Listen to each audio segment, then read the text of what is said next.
Hello दोस्तों, नमस्कार। मैं हूँ इस वक्त मढ़ालानी में, जहाँ से आप चूड़धार जा सकते हैं। चूड़धार का जो रास्ता है और फिर जो जाना होता है वो यहीं से होकर गुजरता है। तो यहाँ तक आप बाई रोड आ सकते हैं। ये जो रोड है पुलवाल से लगभग 15 किलोमीटर ऊपर है, और सराहां से अगर देखा जाए तो सराहां से 5 किलोमीटर ये रास्ता यहाँ तक है। तो यहाँ से अगर आप को मैं दिखाता चलूँ कि चूड़धार का जो रास्ता है वो ये जो कुटिया यहाँ पीले रंग में नज़र आ रही है, भगवे कलर में, यहाँ पे एक महात्मा जी रहते थे जो कि अब इस दुनिया में नहीं है। अब उनके आगे जो प्राधिकारी है वो यहाँ पे है। तो यहाँ से ये जो रास्ता है, जहाँ से ये पाइपलाइन है, ये पाइपलाइन होके ये जो रास्ता है चूड़धार जाता है। दोस्तों, आज मैं स्पेशली आपको ये रास्ता दिखाने के लिए आया हूँ, जबकि मैं चूड़धार नहीं जा रहा हूँ। तो ये जो रास्ता है यहाँ से करीब 5-5.5 किलोमीटर की दूरी चूड़धार के लिए कनेक्ट करती है, और आप जब भी चाहें यहाँ से 2 घंटे चूड़धार के लिए लगते हैं। और ये जो सड़क है ये पुलवाल से यहाँ लगभग 12 किलोमीटर होती रहती है, और ये जो रोड नीचे को जा रहा है ये सराहां के लिए जा रहा है, और सराहां मात्र 5-5.5 किलोमीटर की दूरी पे है। और ये बिल्कुल मढ़ालानी इसको कहते हैं, इस जगह को।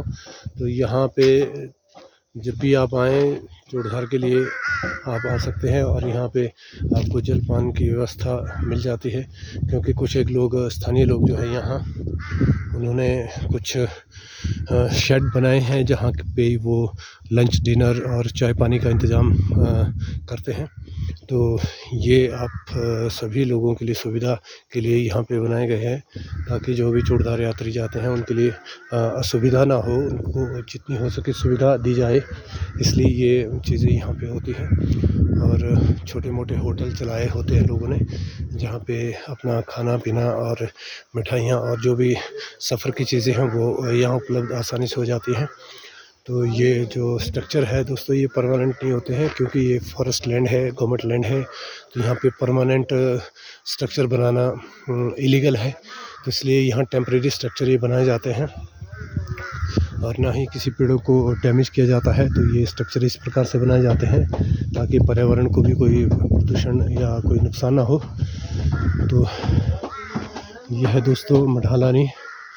आप जब चाहे चूड़धार के लिए आ सकते हैं।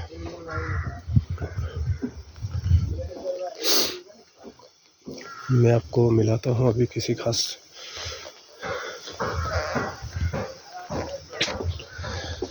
पंडित जी महाराज, कैसे हैं? बढ़िया है। और सुनाओ, ठीक ठाक? मैं बस घूमते घूमते आया पंडित जी। नहीं, मेले में भी नहीं गया मैं, बस जा नहीं पाए, ऐसे ही है कुछ घर की व्यवस्था। बहुत बढ़िया जी। और बताओ, चूड़धार की यात्रा कैसे चली है? अच्छा, काफ़ी लोग आ रहे हैं? अच्छा। तो आप बना रहे जलेबी है? बढ़िया, अच्छी बात है। आज सभी ने बनाई है यहाँ। कैसा रश है आजकल? ठीक है, चलो ठीक है। बढ़िया जी, बढ़िया, बहुत बढ़िया, सब ठीक है। तो ये है दोस्तों यहाँ पे पंडित जी का ढाबा। तो ये यहाँ पे अभी मिठाई बना रहे हैं, जलेबी बनाने की कोशिश कर रहे हैं। और इस तरह से मैं आपको बताता चलूँ कि ये जो जगह है करीब 9-10 हज़ार फीट की हाइट पे ये जगह है। यहाँ पे 12 महीने सर्द हवाएं चलती रहती है। तो यहाँ पे बहुत ठंडा टेम्परेचर और बहुत ही कूल वातावरण हमेशा रहता है। और अगर आपको मैं दिखाता चलूँ, ये जो बहुत बड़ा पेड़ है ये अभी सूख चुका है। इसके पीछे क्या कहानी है मैं आपको भी बताता हूँ। तो यहाँ पे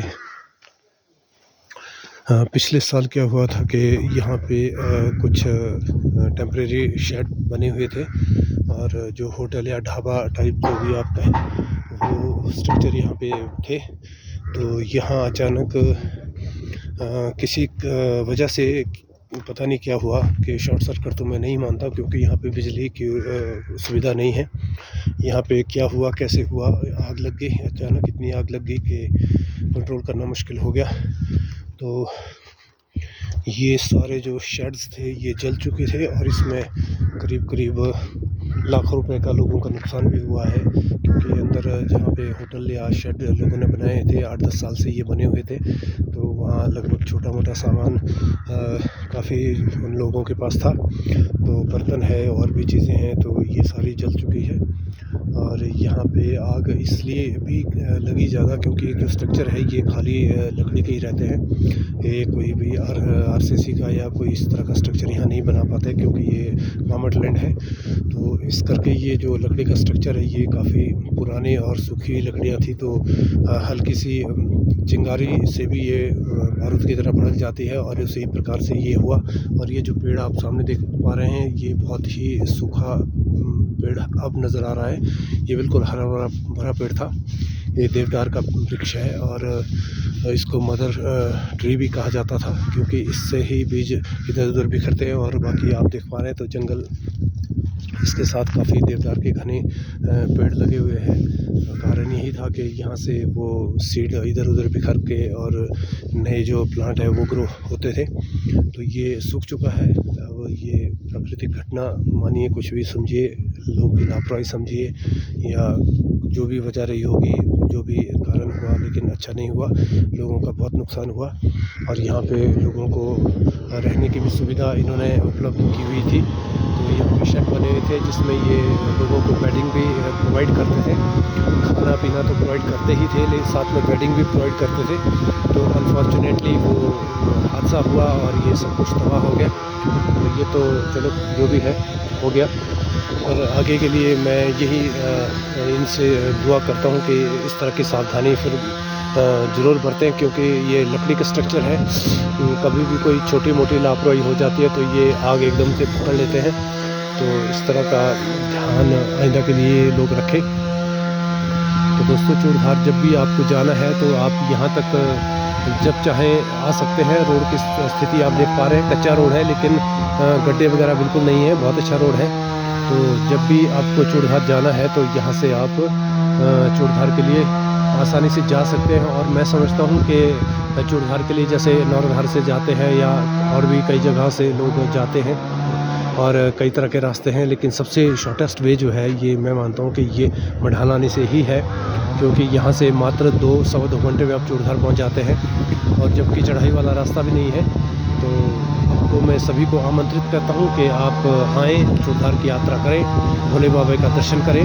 और भोले बाबा को जो मानते हैं या मानने वाले हैं वो कृपया करके इस वीडियो को शेयर करें, सब्सक्राइब करें। और आप सभी पे भोले बाबा की कृपा बनी रहेगी, ऐसी मेरी कामना रहेगी। धन्यवाद, थैंक यू।